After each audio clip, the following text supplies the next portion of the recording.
The conference room was packed when Aurora Maxwell pointed at me and said the words that would end her career before lunch. "You're terminated. Pack your things and leave the premises immediately." I was 11 minutes into presenting our Q4 strategy to the executive committee when her voice sliced through my presentation like a scalpel through silk. Clinical. Precise. Utterly devoid of emotion or hesitation. My hands stopped moving across the tablet screen. The room fell into the kind of silence that makes your ears ring. 19 people sat frozen around that glass conference table. Board members, C-suite executives, department heads, our legal team. All of them staring, mouths slightly open, waiting to see if they'd actually heard what they thought they'd heard. Aurora didn't flinch. She sat 3 seats from the head of the table, spine straight, chin elevated, arms resting on the armrests like she was holding court. Her navy suit was impeccable. Her hair was pulled back so tightly it looked painful. And her eyes, cold, calculating, completely certain, bore into me with the intensity of someone who'd never been told no in her entire life. "I said you're terminated," she repeated, enunciating each syllable as if I were hard of hearing. "Security will escort you out." 2 guards materialized in the doorway. They'd been standing outside, which meant this wasn't improvised. This was choreographed. Planned. She'd arranged for them to be there before the meeting even started. My pulse hammered in my throat, but I kept my breathing even. I didn't look at the security guards. Instead, I looked directly at Aurora, then shifted my gaze to Elizabeth, our board chair, whose face had drained of color. Then to Nathan, our general counsel, whose pen had stopped moving entirely. I closed my tablet with deliberate slowness, removed my employee badge from around my neck, and placed it on the polished table surface. The small plastic rectangle made a soft click against the glass. Then I said the only thing that mattered. "Check your inboxes. You have 15 minutes before everything becomes public record." Aurora's expression shifted, just barely. A micro-expression of confusion, possibly irritation, like I'd deviated from a script she'd written in her head. I didn't wait for her response. I picked up my tablet, my portfolio, and walked toward the door. The security guards didn't touch me. They simply fell into step behind me, their posture less aggressive than uncertain, as though they weren't entirely sure anymore whether they were escorting a terminated employee or someone they shouldn't be crossing. Behind me, I heard Elizabeth clear her throat. "Aurora, what exactly is happening here?" I didn't hear the response. Didn't need to. Because what Aurora Maxwell didn't know, what none of them knew yet, was that in exactly 15 minutes she would be the one sitting across from those same security guards, signing paperwork that ended her employment before it had truly begun. And the person who set that chain of events in motion wasn't a lawyer or a whistleblower or some vengeful colleague. It was me. But I'm getting ahead of myself. Let me take you back and show you exactly how a vice president destroyed her own career in less than 3 hours on her first day. And if you've ever had someone walk into your workplace thinking they owned you, hit that subscribe button and drop a comment telling me where you're watching from. Because what happens next isn't just satisfying. It's a lesson in why you should never underestimate the woman who's been quietly building her case. My name is Quinn Jennings. I'm 37 years old, and until that conference room disaster, I'd spent the last decade at a cybersecurity firm called Fortress Analytics. We weren't famous, but we were respected. Mid-sized company, about 300 employees, solid client roster, steady growth. Nothing flashy. Just good, reliable work. I wasn't the loudest voice in the room. Wasn't the most visible. I didn't post inspirational LinkedIn content or speak at industry conferences. But I was the person everyone called when something critical broke. When a client's network got compromised. When a product launch hit unexpected obstacles. When the data didn't make sense and someone needed to dig through the chaos until it did. I built frameworks.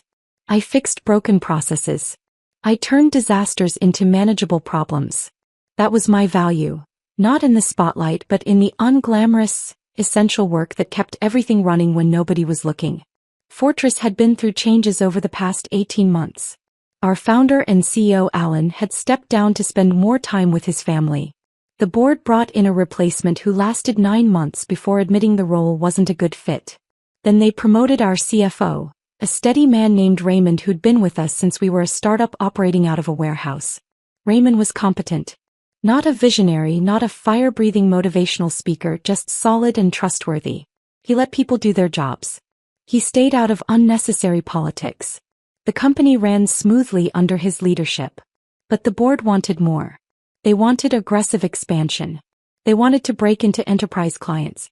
They wanted someone who could disrupt and innovate, and use all the other buzzwords that sound impressive in boardrooms but often translate to chaos on the ground.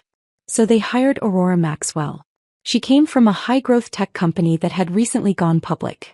VP of Strategic Operations. Led a turnaround. Spearheaded an acquisition. Her resume was a greatest hits album of corporate achievements. Her LinkedIn profile read like a press release. The board announced her hire 4 weeks before her start date. Aurora will be joining Fortress Analytics as Vice President of Strategic Operations and Development. She brings extensive experience scaling organizations and driving operational transformation. Operational transformation. Those 2 words made my stomach tighten. In my experience, they usually meant, we're going to change everything whether it needs changing or not. I didn't panic initially. I'd worked under new leadership before. Most executives come in with bold ideas, realize the organization is more complex than they anticipated, and eventually settle into something collaborative. But there were warning signs early. 3 weeks before her official start date, Aurora emailed me directly. Not through Raymond. Not through HR. Directly. Quinn, I'd like to schedule a video call to discuss current operational status. I want to understand what's functioning well and what requires immediate attention before I arrive. Reasonable enough on the surface. I agreed to the call. It lasted 45 minutes. She asked pointed questions. What were our biggest vulnerabilities? Where were we bleeding efficiency? Which processes needed complete redesign? Which team members were underperforming? I answered honestly but diplomatically. I explained where we faced challenges but also where we'd made significant progress. I mentioned the client retention issues we'd been addressing, the product roadmap adjustments, the hiring gaps in 2 departments. She didn't take notes. Just listened with this tight, focused expression, as though she were already drawing conclusions and forming judgments. At the end she said, I need you to send me a comprehensive operational assessment by Friday. Everything. I want the complete picture before I make any decisions. A comprehensive operational assessment? That represented hundreds of hours of work. I had a department to run, active client emergencies to manage, and a quarterly presentation to prepare. That's a significant undertaking, I said carefully. Is there a particular area you'd like me to prioritize first? All of it, she replied without hesitation. I need to understand the full scope before implementing changes. I should have pushed back harder. Should have explained that the request wasn't realistic given existing commitments. But I didn't want to start our working relationship on a confrontational note. I wanted to give her the benefit of the doubt. So I stayed late. Worked through the weekend. Pulled together reports, charts, timelines, explanations. I compiled a 73-page document covering every aspect of our operations and sent it to her 4 days later at 11 p.m. Her response came the next morning. 1 sentence. Received. We'll discuss when I start. No acknowledgement of the effort. No thank you. Just received. Aurora's first day was a Monday in October. She arrived early, dressed in a charcoal suit that looked like it cost more than my monthly rent. Every hair in place. Makeup perfect. The kind of polished appearance that makes you feel disheveled even when you're not. Raymond introduced her to the leadership team in the main conference room. She smiled warmly, shook everyone's hand, said all the right things about being excited to collaborate and learn from such a talented group. Then she asked for everyone's current project lists and priorities. Just so I can get oriented quickly, she explained with a pleasant smile. By noon she'd scheduled individual meetings with every department head. Mine was set for Tuesday at 8 a.m. That night I couldn't sleep. Something felt off. I couldn't articulate it, just a low-level unease that kept me staring at the ceiling. The next morning I arrived at her office, Raymond's former office, which she'd already completely rearranged, and sat down across from her. She didn't waste time with pleasantries. I've reviewed your assessment, she began, hands folded on the desk in front of her.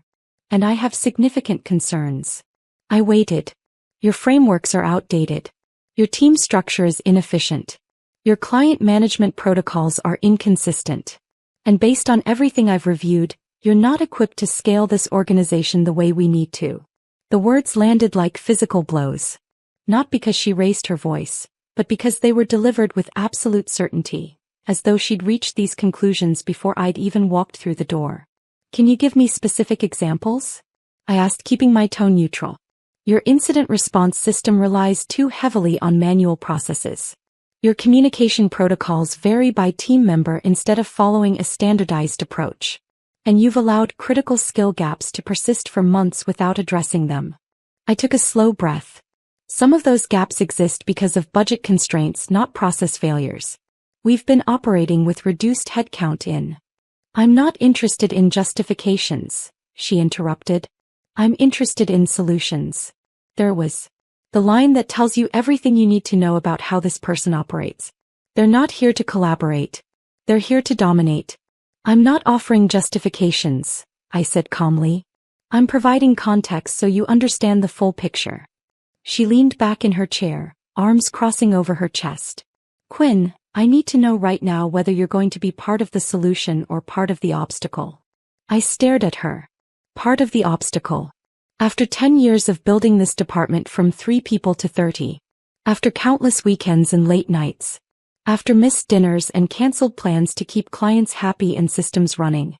She was asking me if I was part of the obstacle. I'm here to do my job, I said quietly.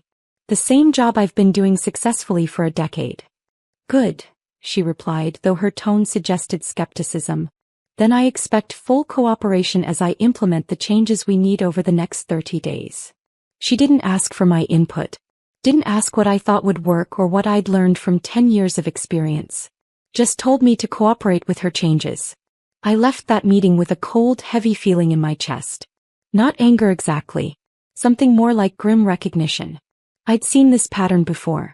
The executive who arrives convinced they're a genius, burns through relationships, alienates allies, and either flames out or takes everyone down with them. I didn't know which version Aurora would be. But I knew I needed to protect myself. That night, I did something I'd never done in my entire career. I started documenting everything. Every email she sent. Every decision she made without consulting the team. Every time she contradicted established policy or ignored input from people who actually understood how things worked. I didn't do it out of malice or revenge. I did it out of survival. Because I'd learned the hard way that when someone treats you as expendable, you need proof that you're not. Over the next 2 weeks, patterns emerged that were impossible to ignore. Aurora restructured reporting lines without informing Raymond. She reassigned major projects without consulting the managers who'd been leading them. She scheduled client calls without including the account leads who'd spent years building those relationships. People started whispering. Not openly complaining, just quiet conversations in hallways, concerned glances in meetings, the kind of low-grade anxiety that spreads when nobody knows how to address a problem without making it worse. Kept my head down. Kept working. Kept documenting. On her second Wednesday, Aurora called an all-hands meeting for our department. 30 people crammed into the main conference room. I want to be transparent with you all, she began, standing at the head of the table. The current operational framework isn't working. We're going to implement significant changes over the next month. Some of you may find your roles shifting. Some processes will be eliminated entirely. I expect everyone to be flexible and adaptable. Hands went up around the room. Questions about what specific changes were coming, what the timeline looked like, how decisions would be made. Aurora smiled pleasantly. Details are still being finalized. What I need from all of you is trust that these changes are necessary and beneficial. After the meeting, one of my senior analysts, a woman named Lydia who'd been with us for 7 years, pulled me aside. Quinn, what the hell is happening? She asked quietly. I've built that client escalation system over 3 years. Is she seriously going to scrap it without even understanding how it works? I don't know, I admitted. But document everything you're working on. Keep records of your projects, your client interactions, everything. Why? Just in case. Lydia's eyes widened slightly. You think this is going to get worse? I think we need to be prepared. Thursday of Aurora's second week. I was in my office reviewing incident reports when she appeared in my doorway. Quinn, I need you to adjust the Q3 numbers for tomorrow's board presentation. I looked up. Adjust them how? Push some of the incident response costs into Q4. and move the Carlson contract recognition into Q3 instead of Q4. My stomach dropped. That would misrepresent our actual performance. Our revenue recognition policies are specific about. I'm not asking you to falsify anything, she interrupted. Just optimize how we present the information. The board needs to see momentum, not stagnation. Aurora, moving costs and revenue between quarters without legitimate business justification violates our accounting standards. I can't do that. Her expression hardened. Can't or won't? Both. It's against policy and it's ethically wrong. She stepped further into my office, closing the door behind her. Let me be very clear, Quinn. I was brought in to transform this company. That requires making tough decisions and sometimes pushing boundaries. If you're not willing to be flexible, then maybe you're not the right fit for this new direction. If being flexible means manipulating financial data, then no, I'm not willing to do that. We stared at each other for a long moment. Then she smiled, cold and humorless. I'll remember this conversation, she said, then turned and left. My hands were shaking. I pulled out my phone and opened the voice memo app. Then I started typing out everything that had just happened while it was fresh in my memory. Date, time, exact words as close as I could remember them. That night I did something else I'd never done. I called our general counsel Nathan at home. Nathan, I need advice. Hypothetically speaking, if someone asked you to alter financial data to make numbers look better, what would you do? There was a long pause. Quinn, is this hypothetical? For now. Document everything. Every conversation, every email, every request. And if it happens again, you need to report it immediately through official channels. We have whistleblower protections for exactly this kind of situation. Understood. Quinn, be careful.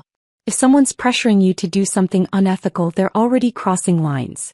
People like that don't stop at one boundary. His words echoed in my head long after we hung up. Friday morning, Aurora presented to the board. I wasn't invited to attend, which was unusual since I typically provided operational context for these meetings. I found out why when Lydia forwarded me an email thread she'd been accidentally included on. Aurora had sent a message to Raymond and the board chair. I recommend we exclude Quinn from operational presentations going forward. Her resistance to necessary changes is creating obstacles to progress. Resistance to necessary changes. That was how she'd characterized my refusal to manipulate financial data. I forwarded the email to my personal account. Added it to the growing folder of documentation I'd been building. That afternoon, Raymond stopped by my office. He looked tired. Quinn, I need to ask you something and I need you to be honest with me. Are you having problems working with Aurora? Define problems. She's expressed concerns about your adaptability to new leadership. Raymond, has she told you what she asked me to do yesterday? What do you mean? I explained the conversation about adjusting Q3 numbers. His face went pale.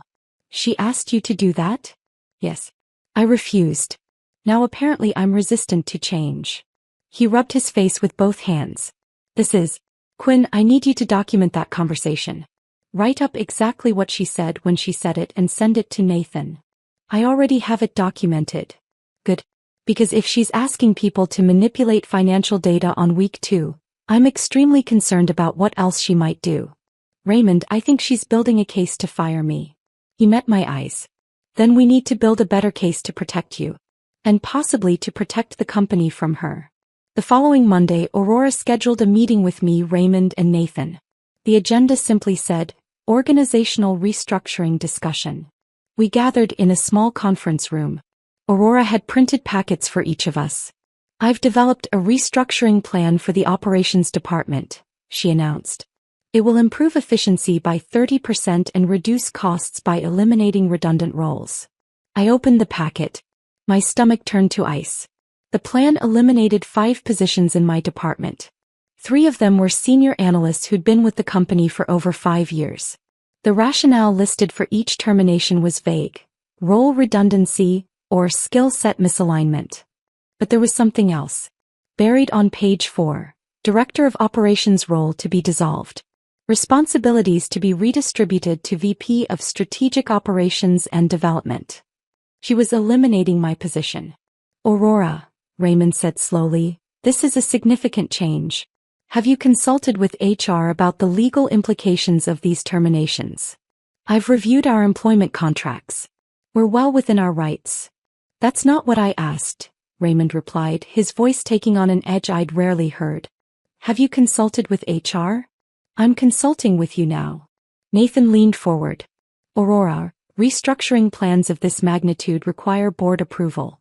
You can't unilaterally eliminate executive positions or terminate multiple long-term employees without following proper procedures. I'm not unilaterally doing anything. I'm presenting a proposal. A proposal that you've already had printed and appear ready to implement, Nathan observed. This looks less like a proposal and more like a decision you've already made. Aurora's jaw tightened. I was hired to drive change. That's what I'm doing. You were hired to lead strategy, Raymond corrected. Not to dismantle departments without consultation. If you're going to obstruct necessary changes. Nobody's obstructing anything, Nathan interrupted.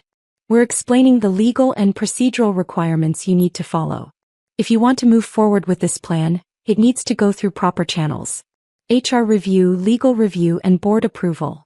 Aurora looked at me for the first time since the meeting started. I suppose you have objections. My objection is that you're proposing to eliminate roles without understanding what those people actually do. Lydia manages our 3 largest client accounts. Jackson built our entire incident response framework. You're not removing redundancy, you're removing institutional knowledge. Institutional knowledge is often just another term for resistance to innovation. The statement was so absurd I almost laughed. Institutional knowledge is how we keep clients from leaving when problems occur. It's how we know which systems are fragile and which are robust. It's the difference between a department that functions and one that collapses. Perhaps it's time for some creative destruction. Raymond stood up. This meeting is over. Aurora, you will not implement any portion of this plan without board approval. That's not a suggestion. Aurora stood as well, her expression icy. I'll be speaking with the board chair about your lack of support for organizational improvement. Please do, Raymond replied evenly. I'll be doing the same. After she left, Nathan and Raymond both turned to me. Quinn, Nathan said quietly, I need everything you have documented. Every email, every conversation, everything. If she's moving this fast and this recklessly, we need to act before she causes serious damage. I have files ready to send you. Send them now. And Quinn, he paused, choosing his words carefully. Be prepared for her to escalate. People like this don't back down gracefully. They double down. He was right. That afternoon, I received an email from Aurora with Raymond and Nathan copied. Quinn, effective immediately, your access to board materials and executive meetings is suspended pending performance review. Please coordinate with HR to schedule your review for later this week. Performance review. I'd received an outstanding performance rating 3 months ago. This wasn't about performance. This was retaliation. I forwarded the email to Nathan, then started compiling my documentation. Every email where Aurora had asked me to violate policy. Notes from every conversation. The restructuring plan that targeted me. The timeline showing how quickly this escalated after I refused to manipulate financial data.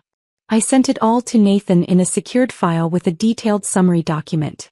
His response came within minutes. Received. Do not respond to Aurora's email. Do not schedule any HR meetings. I'm handling this. For the next 2 days I heard nothing. Came to work, did my job, kept my head down. But I could feel the tension building. Hushed conversations that stopped when I walked by. Concerned looks from colleagues who'd heard rumors about restructuring. On Wednesday I got an email from Elizabeth, the board chair. Quinn, the board is convening an emergency meeting Friday at 9 a.m. Your attendance is required. Please prepare to present current operational status and any concerns you wish to raise regarding recent organizational changes. My heart rate spiked. Emergency board meeting. That could mean many things, none of them routine. I spent Wednesday night and all of Thursday preparing. Not just a presentation about operations, but a complete, documented timeline of everything that had happened since Aurora's arrival. Every policy violation. Every concerning decision. Every red flag. I didn't sleep Thursday night. Just kept refining the presentation, making sure every claim was backed by evidence. Every timeline was accurate, every concern was legitimate and supported by facts. Friday morning arrived gray and cold. I dressed carefully, professional but not overly formal. Arrived at the office at 7:30. Aurora was already in the conference room, setting up her own presentation. She didn't acknowledge me when I entered. Raymond arrived at 8:45, followed by Nathan and the board members. 9 people total. Elizabeth for other board members, Raymond, Nathan, Aurora, and me. Elizabeth called the meeting to order at exactly 9 a.m. Thank you all for making time on short notice. We're here to discuss concerns that have been raised regarding recent operational changes and management decisions. Aurora, you requested this meeting. Please go ahead. Aurora stood, clicked to her first slide. Thank you, Elizabeth. I've prepared a presentation on urgent structural issues at Fortress Analytics that require immediate board attention and approval. She launched into her pitch. The operations department was bloated and inefficient. Costs were too high. Processes were outdated. We were losing competitive advantage because of resistance to change. Then she clicked to a slide with my photo on it. The primary obstacle to necessary transformation has been Quinn Jennings. Despite repeated attempts to collaborate, she has consistently refused to implement changes, questioned leadership decisions, and created a culture of resistance within her department. My face stayed neutral, but my pulse hammered in my ears. For these reasons, I'm recommending immediate termination of Quinn's employment and approval to proceed with the restructuring plan I've submitted. She sat down. The room was silent for several seconds. Then Elizabeth turned to me. Quinn, you were invited today to present operational status. Would you like to proceed? Yes, I said, standing up. My voice came out steadier than I felt. I pulled up my presentation. Started with the basics. Departmental performance metrics, client satisfaction scores, incident response times. Everything showing steady improvement over the past 2 years. Then I moved to the next section. Over the past 3 weeks, I've documented a pattern of concerning decisions and requests that I believe the board needs to be aware of. I walked them through it. Every instance where Aurora had violated policy. The pressure to manipulate financial data. The attempt to eliminate positions without proper process. The retaliation after I raised ethical concerns. For each claim I showed supporting evidence. Emails with timestamps. My contemporaneous notes from conversations. The timeline showing escalation. Aurora's face went from confident to concerned to furious as I spoke. When I finished, I looked at the board. I'm not presenting this to attack Aurora or resist change. I'm presenting it because I have an ethical obligation to report behavior that puts the company at legal and financial risk. Elizabeth turned to Aurora. Do you have a response? Aurora stood, her movements sharp. This is exactly the kind of defensive, obstructive behavior I've been describing. Quinn is creating a false narrative because she can't accept that her methods are outdated. Are the emails false? Nathan asked quietly. Because those came from the company server. They're not narrative, they're documentation. They're taken out of context, Aurora snapped. Then provide the context, Elizabeth said. Did you or did you not ask Quinn to adjust Q3 financial data? I asked her to optimize our presentation. That's not what she asked, I said quietly. She specifically told me to move costs and revenue between quarters to make our performance look better. That's not optimization, that's misrepresentation. It's a difference of interpretation, Aurora argued. No, Nathan interjected. It's a difference between legal and illegal. Revenue recognition rules aren't open to interpretation.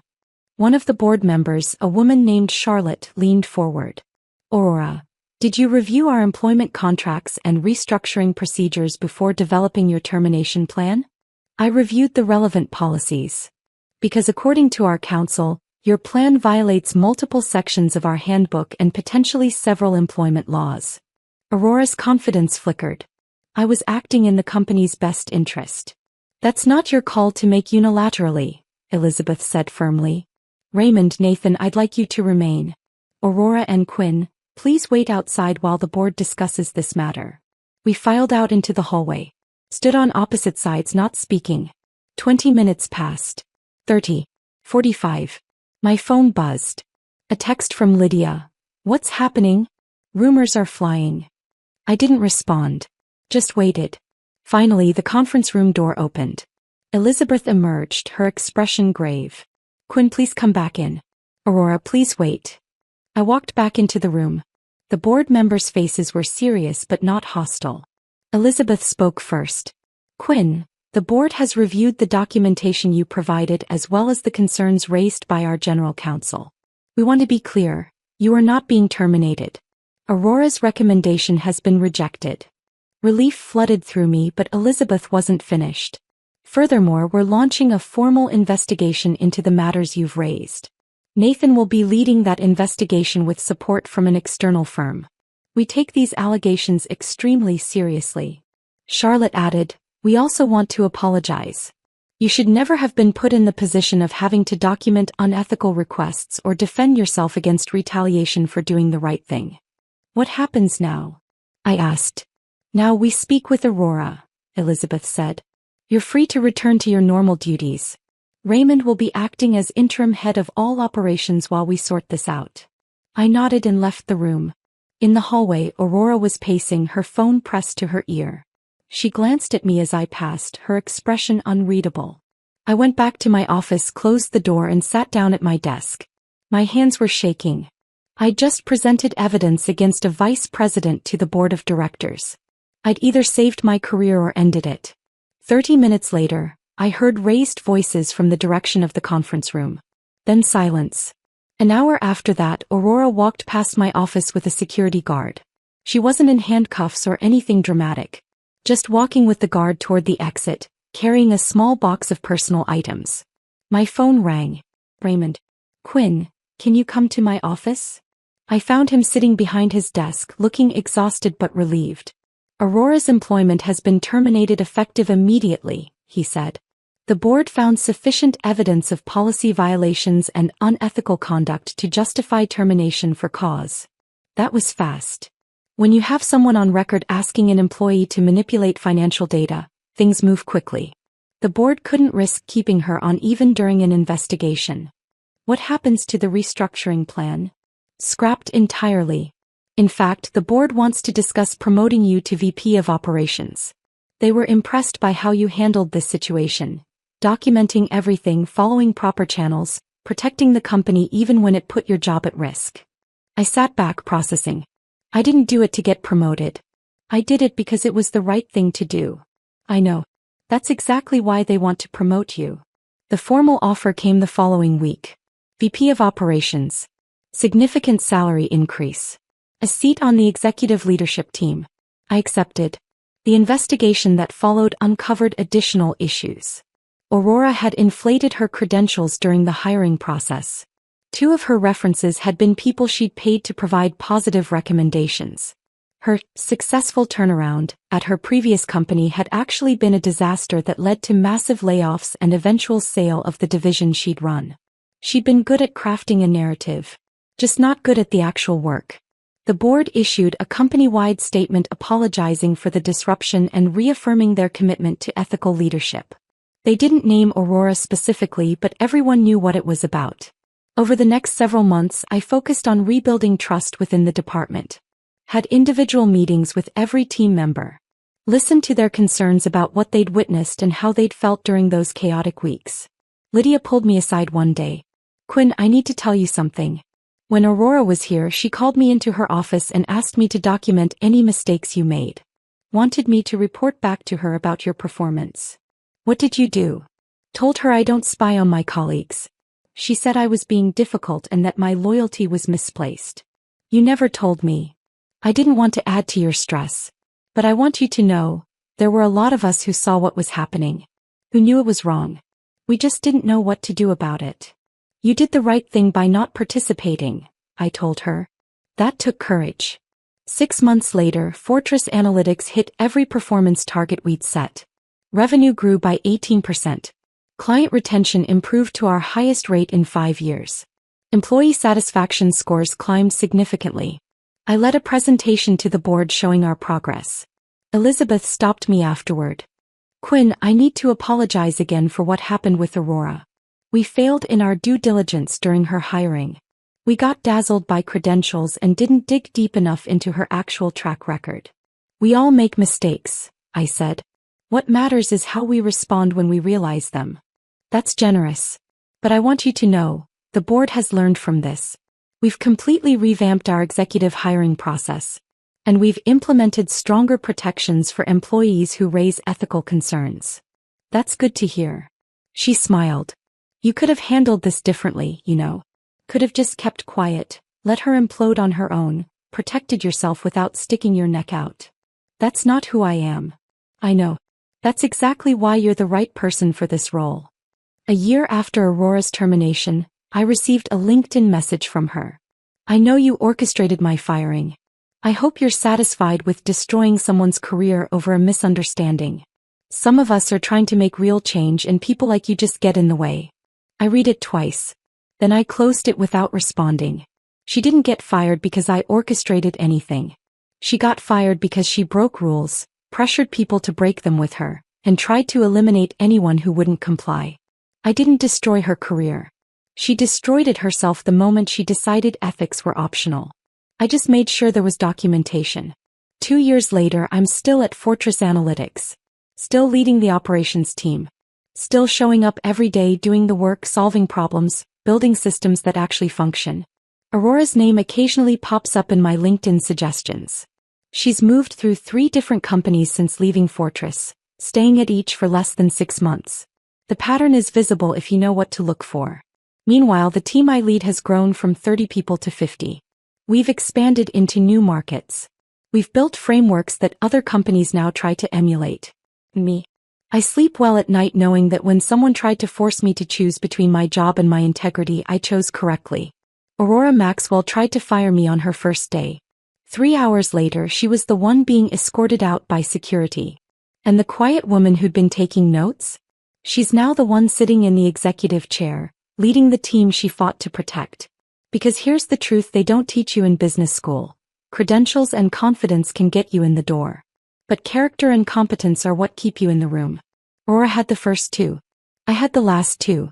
And in the end that made all the difference.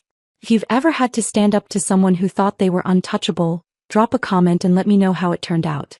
Because these stories matter. They remind us that doing the right thing even when it's terrifying is always worth it.